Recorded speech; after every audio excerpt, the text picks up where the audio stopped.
Welcome to the Leadership Quick Hit series. My name is Shane Jensen, a partner with NewQuest. This Leadership Quick Hits topic is the excuse ladder of accountability. And it's based on 4 reasons why employees don't meet performance expectations. Let's get into it.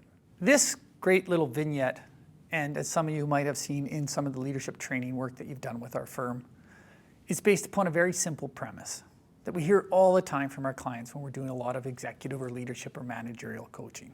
And it always comes down to this: why don't my employees just do what I tell them? Hearing this multiple times from our great clients led us to do a little bit of work, and it led to what we call the excuse ladder of accountability. So, in essence, this great little vignette is quick and simple, thus what we call the quick hits. There's 4 reasons why your employees don't meet performance expectations. And a quick little reminder, when we talk about performance expectations, we simply mean at a baseline that it is a leader's responsibility to hold their staff accountable to the job description and company policies. So when we talk about excuses, what we're talking about is why aren't my employees meeting the expectations of their job description or policy? Let's get into this again. Here's what I want you to do. Think about an employee right now that reports into you. And I want you to pick an employee where there is potential excuses, that they're, for whatever reason, they're not meeting your expectations. So I want you to think about that employee, and let me take you through the excuse ladder of accountability. With that employee in mind, here's my first thing. The first reason why your employee is not meeting expectations is they don't know what to do.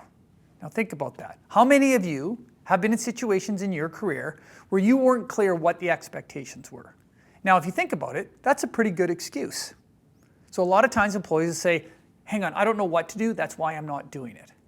But if you're looking at me right now saying, Shane, I know for a fact that this employee that reports into me knows exactly what the expectations are, then I want you to come with me on the next step. And that is, does your employee know how to do it? Now, here's where leaders get into trouble, is many leaders make the mistake of when they're communicating with their staff around expectations, the what, they don't also cover the how. And if you think about it, a leader needs to separate out the what and the how, because the how is also a legitimate excuse. How many of you have been told what to do, but didn't have a clue how you were going to do it?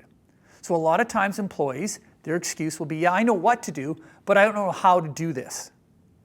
Now, with that employee in mind, you might be saying to yourself, okay, I'm pretty confident that employee knew what to do, but I'm not super confident that employee knows how to do it. And there is your window of opportunity. And we'll come to that in a second. The third reason why that employee is not meeting expectations is they simply can't do it.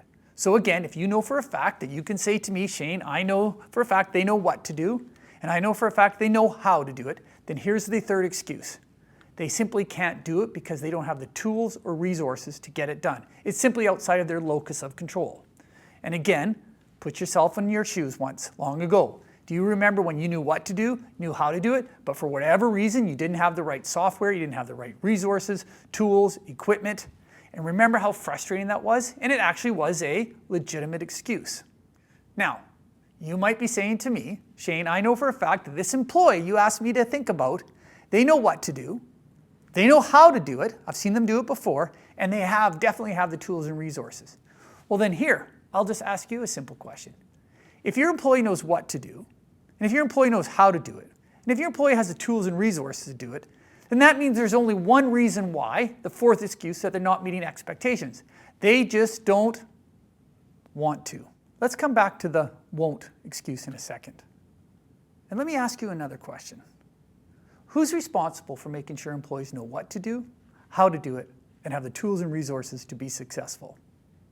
Bit of a rhetorical question. You, the leader. So the good news in all of this is that if you believe that your employees aren't meeting expectations because it's a what, how, or can't, the good news is that's your responsibility and that's a quick fix. It just means you need to ramp up your communication. It needs you to have better effective meetings. I would encourage you to look at our Leadership Quick Hit series, the performance coaching, and really use the performance coaching to deal with challenges that your employees have around performance. So just again, to summarize that, the good news is if it's a what excuse, or a how excuse, or a can't excuse, it's fixable because that's your responsibility.